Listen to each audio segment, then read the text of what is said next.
هر کی نامرد شد سنگسارش نماند.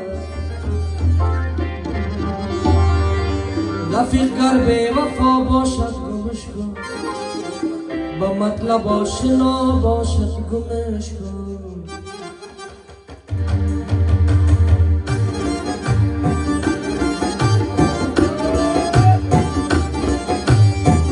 رفیق گر بی وفا باشد گمش کن، با مطلب آشنا باشد گمش کن.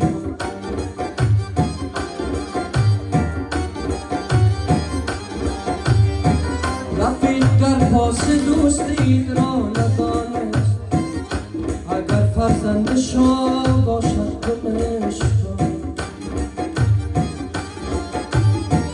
رفیق گر پاس دوستی را ندانست، اگر فرزند شاه باشد گمش کن.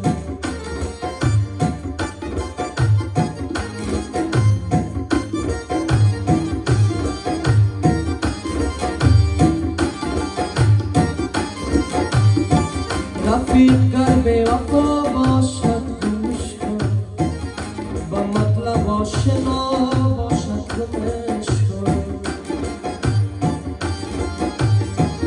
رفیق گر پاس دوستی را ندانست، اگر فرزند شاه باشد گمش کن.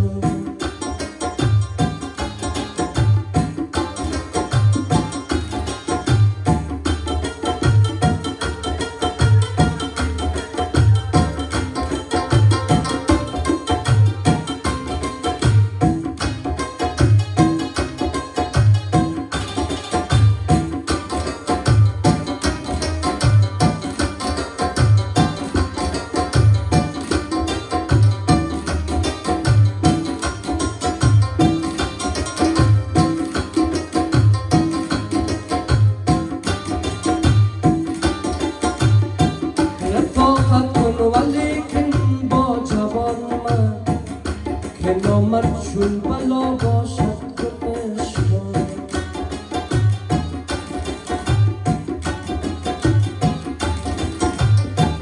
رفاقت کن ولیکن با جوان من که نامرد چون بلا باشد گمش کن.